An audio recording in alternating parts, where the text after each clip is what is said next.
Welcome to Access to Perspectives Conversations, the podcast for bridging academic landscapes. At Access to Perspectives, we provide novel insights into the communication and management of research. Our goal is to equip researchers around the world with the skills and enthusiasm they need to pursue a successful career. You will get insights around the topics of scholarly reading, writing and publishing, career development, project management and research integrity, all embedded into open science practices. Learn more about our work at accesstoperspectives.org. Welcome to another episode of Access to Perspectives Conversations. Today we're here with Dr. Amarachi Onyena, a marine biologist from Nigeria. I'm very glad to have you as our guest today, Amarachi. Thanks for joining us. Thank you very much, Dr. Jonah. So today we'll talk about public engagement, or also what we can do with our oceans. It's health status of the oceans of our planet, but also in the region, the Atlantic Ocean, where you live. So to get us started, could you please share with us what inspired you to pursue a career in marine science, and also how your journey shaped your focus on water and environmental management that you now do as a researcher? Thank you very much, Dr. Joe. So I grew up in coastal environment, right? So I saw the serene environment whereby people tend to drink the water, bathe the water, and yet they still catch some fish. But then I started asking myself, could there be some kind of health impact or ecological impact on people using those water in terms of public health? And then what can be a remedy, So that led me to choosing a project during my undergraduate studies where I checked for heavy metals in fish, and I tried to look at the health risk assessment and found out that actually those fishes actually accumulated this heavy metal. So I began to wonder, so what have people been eating all of these years? So that drew my passion to study more. So I went into marine science, marine pollution and management, where I ventured into biomonitoring. And then my PhD in marine biology also increased my passion into trying to look at how molecular level also have impact in the ecosystem, trying to look at their genetic and physiological responses in presence of contaminants. So all of this drew my attention to understand the ocean science and water environments at large. Thank you. Wow, okay. So now you're studying emerging contaminants. What are these as compared to pollutants generally? And yeah, what does it mean to have emerging contaminants? Is it like newly introduced pollutants, or what does it imply? Yeah. Okay. Before now, especially from the region where I currently reside, there have been a lot of focus on heavy metals, then polycyclic aromatic hydrocarbon because of the oil boom from oil and gas exploratory activities. So there have been so much interest in these heavy metals and PAS, right? So, but there are some emerging contaminants which there are less information about that in open science domains and also even traditional knowledge. Okay, so for example, the microplastics and also these endocrine disrupting chemicals, and also recently there have been these novel entities, right? So some of these have been, that are also emerging. There are contaminants that are also emerging, and yet people around the vicinity of the Niger Delta area have not really looked at this to see how they affect the environment, knowing full well that the water is the food we eat, because the fishes in the water will still ingest these microplastics, which has a lot of carcinogenic effects, and also they can also go into us through food chain. So these and others, like even pharmaceuticals, are also in the increase. So for this, there are emerging contaminants within my environment, apart from the heavy metals and powers that which have been studied before now. Yeah, thank you. Thanks for explaining all of that. So what are the techniques that you're using to investigate water contamination in your research projects? Okay. Yeah, well, for me, for these emerging contaminants, recently, while I've been very interested right now to look at emerging contaminants, but the one I've started working on is the microplastics. Okay, for now, with my PhD, I try to employ molecular tools using DNA barcoding to assess genetic responses to pollution, especially with regards to oil pollution.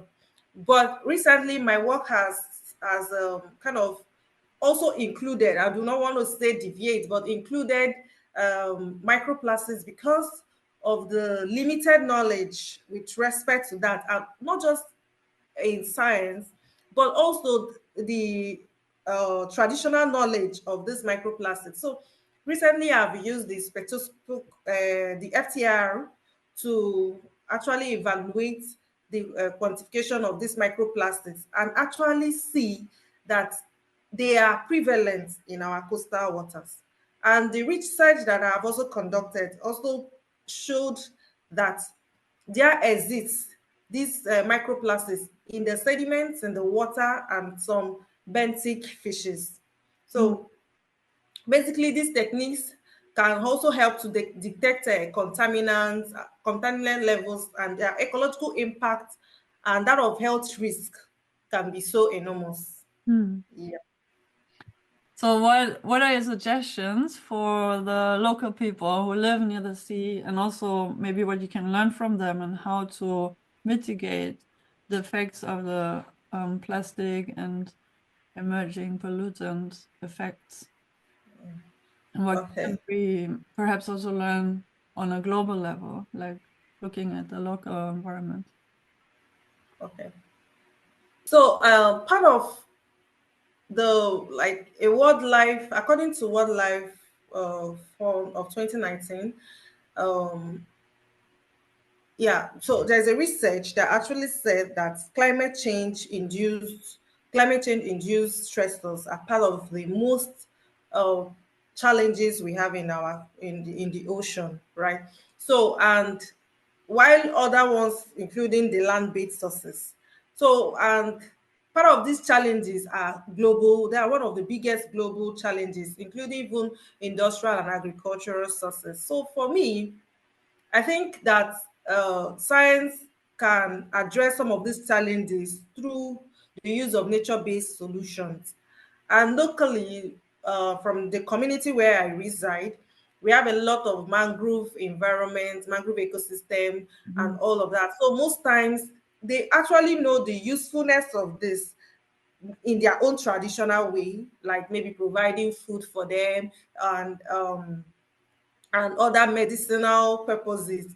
But now, when you look at it, those mangroves actually have a way of sequestering carbon. So when we use this nature-based solution, I think, and also integrate wetland restoration, we can be able to enhance water quality.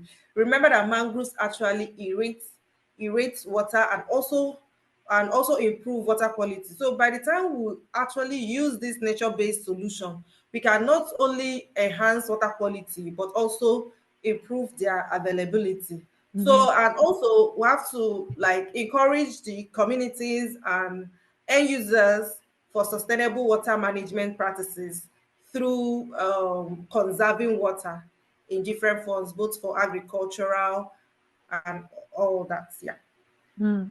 So the dilemma that we often have for the local communities is the traditional knowledge Yeah. is there that the communities know that they need nature and natural habitats for their own well-being, because like you said, it's fishing grounds or I think the mangrove forests serve as, how do you say, like it's a habitat for the fish babies, for lack of other words, like for fish populations to grow and mature, so that they can then be caught and used as a nutrition for the population. But then there's economic pressure, so they cut the forest and also to build harbors and whatnot for economic growth. So based on what you just said, like what would be nice, is there also incentives from the communal level, from policymakers, to help preserve and restore ecosystems in the Nigerian coastal area for the sake of well-being and like I said, nature-based solutions and mitigation strategies for also climate change, and to restore healthy nutrition grounds, basically, also for the community?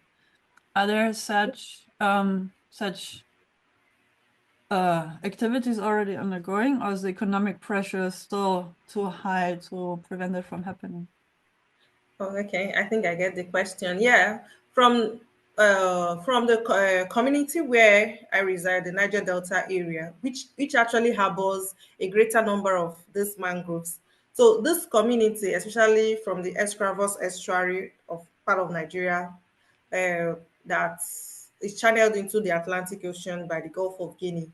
So, part of there are no particular policies guiding them. And when you come around these areas, you will see a lot of oil slicks, a lot of macro litter all around these mangroves. And even so, they are still lumbering, that's cutting down of these trees, deforestations, and all of that.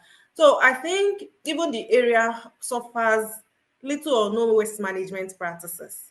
So for me as a researcher, what I do is just keep on advocacies, let them understand. For example, my last studies on macro litter, trying to even let them understand what is their level of knowledge concerning what they know about this macro litter, because all these years they know about oil, and they keep crying, saying that they no longer fish the quantity of fish they actually get in a year.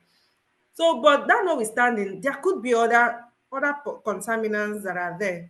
So, through advocacy, through community outreach, I think with this, we can be able to collaborate while we inform the policymakers to see how well they can come down to this area in order to also help the community to preserve their heritage. Yeah. So on what level does interdisciplinary collaboration help to solve these issues that you're describing? So environmental issues often require multidisciplinary approaches. Can you share how your work bridges between marine science, also with other research fields, and then how would policy making and public health come in? I think it's basically what you just said also, that it's all about awareness raising at this stage. But what would you like to see happening? And how can policymakers and also public health practitioners support your work? And how do you see you can collaborate? All right. Yeah. So, like my work, um, my work so far has been on marine sciences, right? So I try to provide data. Yeah. Over the years, I've been providing some data, laboratory data, in order to substantiate the presence of those contaminants in the coastal water, the environment of the Scrabbles estuary, Atlantic Ocean.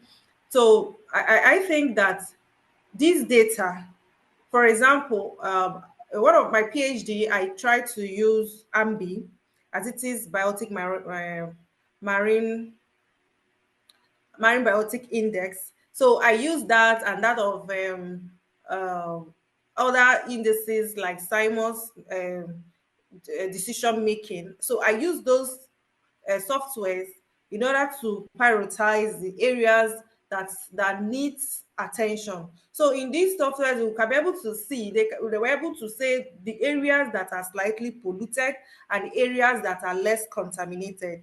So these things they can leverage on these data that have been that are already there, which are already out there in database has been published. They can use that to actually see the level of contaminants that these environments have accumulated over time. So by leveraging on these data and also collaborating with the stakeholders, including the community and other maybe the oil companies around and stakeholders, environmental parastatals around, I think they can be able to impact and shape regulations that can help in mitigating sources of pollution, especially with regards to oil pollution, waste management practices around this region. Yeah. So it's a matter of awareness raising to each of the stakeholders, Yeah. and then finding ways to collaborate to assess what does each stakeholder need in order to put the necessary measures into practice. Sure. Thank you. Now, you also serve as a mentor and lecturer.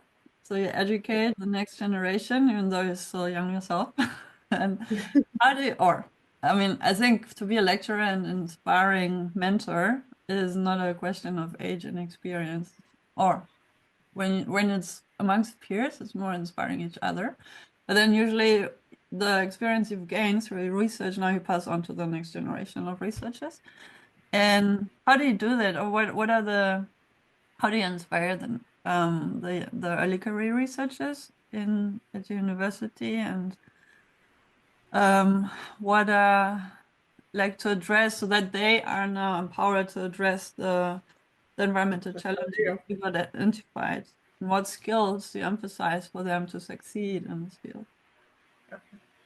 Okay, thank you very much. First, yes, I'm a lecturer and a researcher, but most importantly, I'm an environmental activist, right? I love the environment a lot. I love the ocean a lot. Yeah. So for me, I, from the beginning that I found out that the youth, they are the backbone of any nation. So for the UN or organization or the world at large to achieve the goals of blue economy or making the ocean sustainable, we need the youth. We need the youth. So for me, I was partnering with even serving as a mentorship to Nigeria Youth Parliament of Water. That's the chapter for World Youth Parliament of Water, then the Nigerian chapter. So in those areas, I try to motivate the youth to take careers in water, in the relation with water sanitation, water pollution, and all of that. Then from my institution, I've been engaging students, like I've also seen students that I mentor who have also gone beyond from me mentoring them to also form their own small NGO organizations where they also help the environment in their own little way, right? Also increasing advocacy. So and also I've also mentored them into change, enhancing their career path.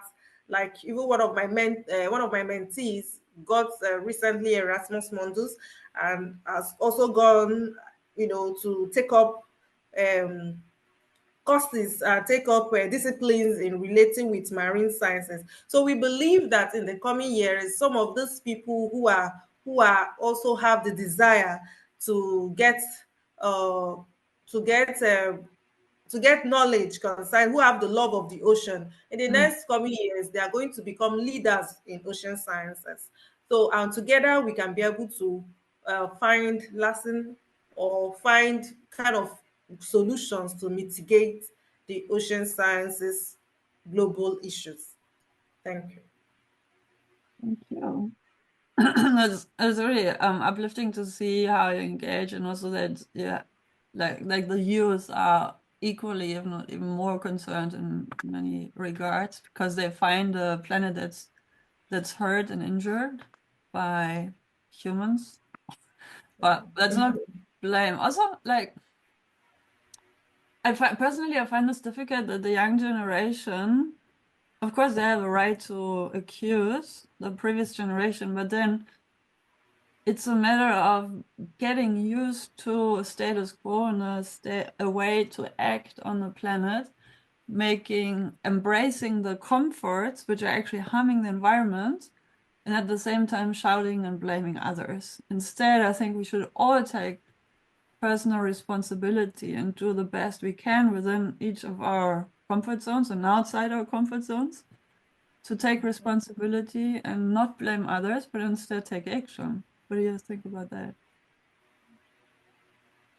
Or is it more, I mean, of course, for those who are actively like Western, like in the international debate, because Western countries who've industrialized through coal mining, also nuclear power plants, which have unforeseen and like unpredictable negative effects, or actually predictable negative effects because we've seen the disasters.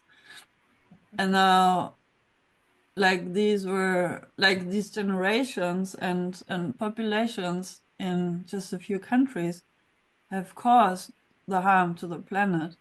But I don't think we can really blame individuals or a whole generation at large because it doesn't help. It doesn't get us anywhere. Yeah. So we need to each take responsibility, and also it's so easy to blame and just sit there and and then keep doing what we all know best. That's what we used to. But instead thinking, okay, what can I do in my environment? And like you do, taking action, like acknowledging and seeing the beauty in nature and acknowledging its services to humans and other creatures also, because we're not unique and we're not the only users of nature. We're part of an ecosystem and an eco web. Yeah, I just needed to say that. Inspired us. Okay. What do you think? Do you want to add anything to that? Yeah, I sorry I didn't get that. Do you want I to lost add it. anything? Do you want to comment as well? Yeah, so I mean, even globally, there's a need for everybody to actually, first of all, understand that the ocean or the environment has given us a lot. It has given us so much. So it is our own turn to also give back to the ocean that gives us. So if we take the environment as our own, that the environment is our life, that whatever happens to the environment, whatever happens to the ocean affects us directly or indirectly. So we take responsibility of our environment. It starts from little, from where you are. We are talking about climate change. You do not have to go on your own individual cars. You can do carpooling. You can join the train stations. You can do a whole lot, turn off your lights when not in use. So some of these things have ways of helping to mitigate the impacts of the environment. Then when it comes to plastics, uh, is about why you should reuse plastics, reduce your plastics. So or even recycle them. You can reuse or recycle them into another form to be used. So, and then if you tell yourself that this that there are so many opportunities from the mangroves, like, so why do you want to kill them? Why do you want to degrade them? So if, like, for example, the mangroves protect shoreline stabilization, not only that do they provide economic benefits, they also have some social and also some ecological benefits. So you can imagine when these mangrove systems are being deforested, for example, you see that marine biodiversity will be lost. So many of the biodiversity that the people have known many years ago, historical, they will be all gone. So when you think about the ocean and think about your own, you won't want to harm your own. So even internationally, we should go think about it and say, okay, how do we care for our own in your own little way? So in that way, I think everybody will have ways to connect and contribute to the environment. I agree. Yeah. So we have the SDGs, Sustainable Development Goals, and goal number 14 is explicitly on your research area to conserve and sustainably use the oceans, seas, and marine resources for sustainable development. Now, it's not only about the goals, but the goals are further defined with targets and indices. And I just want to point that out because as much as it's important to raise awareness of the SDGs, they're also very explicit in how the goals, like how the international community has agreed we should achieve and work towards achieving the goals. And target 14.1 says by 2025, which is literally Next year.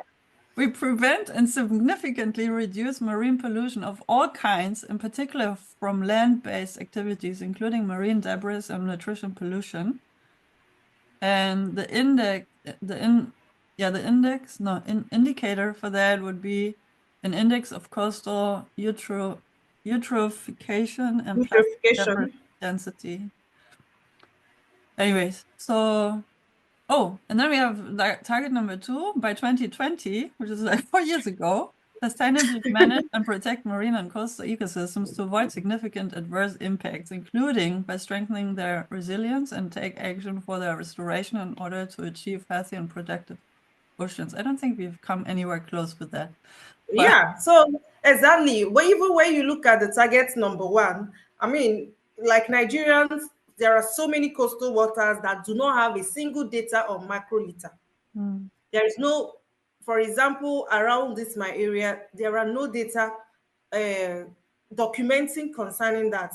And you know that you cannot solve a global problem just from the global area. You start from the local. From the local ecosystem, you begin to solve it from your from locally, and then to contribute to that. Remember that the ocean is one. So whatever that is affecting this place can be transported to the Pacific Ocean. So I feel that there are still need to look inwardly and see. We're supposed to like say, okay, how well have we tried? How well the ocean decade is almost here. 2030 is almost here. So we're just five years along the line. So how much, I wish there could be a report and say, okay, how well have we actually reached, especially in the developing countries? So how well have we been able to achieve all these goals? So what more is left? How well can we be able to reach out to these communities that have no data about that? And most of all these places that don't have data, that is where the menace are. So the government and policymakers need to look at these areas as well and see how well they can, add up to bridge that gap in the knowledge. Okay, so now to give a positive outlook towards the end of this interview and podcast session, looking ahead, what emerging trends or innovations in marine science and also community work like you're pursuing excite you the most? And what makes you hopeful and positive about how these activities and innovations might influence global strategies for environmental sustainability in the coastal regions? Yeah. I think that there's a need, recently everybody talks about AI, artificial intelligence. So I mean, even the young, the old, the adults are into AI. So, and for me, I always say that AI is a good thing.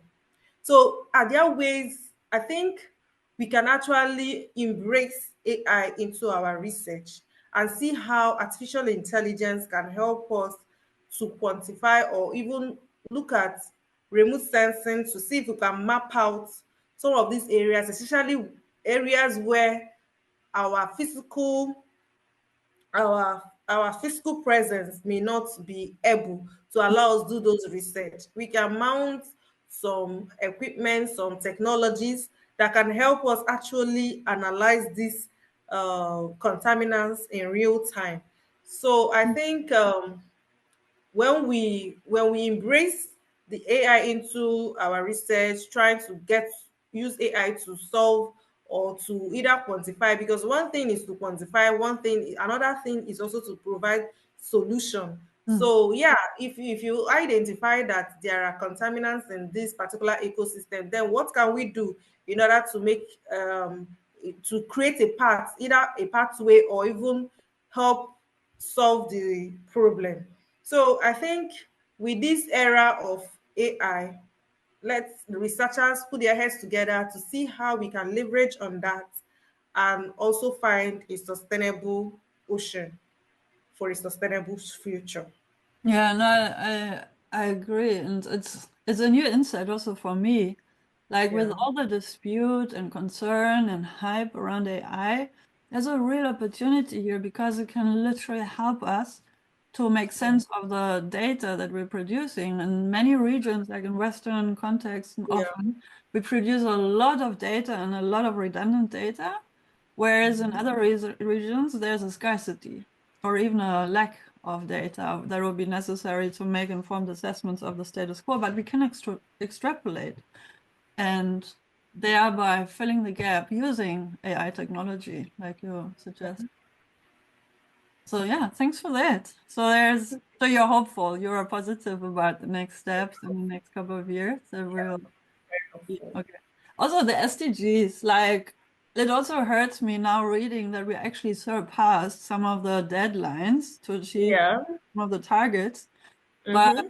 it's not, first of all, it's not a sprint, it's a marathon to shift the tide and find a way for, how to say, technologized societies to find a way to now work with nature, not against her. But I think we have many good examples in how this can be achieved, and people like yourself, like researchers working on it, working hand in hand with practitioners and policymakers, it's the way forward. And also using technology, because I feel like many rely on technology to solve the issues for us, whereas my gut feeling has always been like, I don't think we need technology at all, like as humans or nature, but we can use it to enhance the process of learning and adapting and course correcting. So any technological innovation is just nothing more, but also nothing less as a tool. And Okay. as humans, we've always known how to, or we've over centuries and like the thousands of years and tens of thousands of years where humans existed on this planet, we've learned to work with nature, with traditional practices of farming, of land use, of mitigation strategies for unforeseen weather events.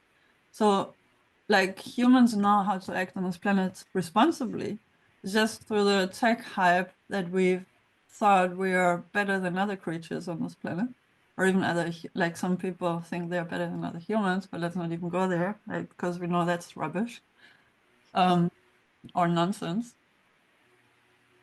So yeah, I think I stop there. So I think Yeah. let's embrace technological advancements wherever it's taken us.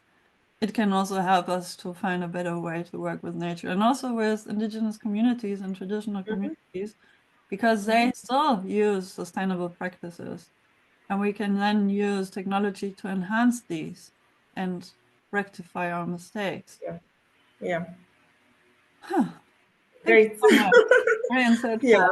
Thanks for doing the work and Together. looking Thank forward you. to hearing more from you and your work. And Sure. Same here. Thanks for the time and everything. Yeah. see you soon. Thanks for joining us to listen to this episode. Do let us know what you think. You can email us or connect with us on our social media channels, which you can find on our website at accesstoperspectives.org. Email us at info@accesstoperspectives.org or book a call to explore how we can support you with your research planning, management, and publishing. Welcome you again soon for our next episode. Until then, have a great time.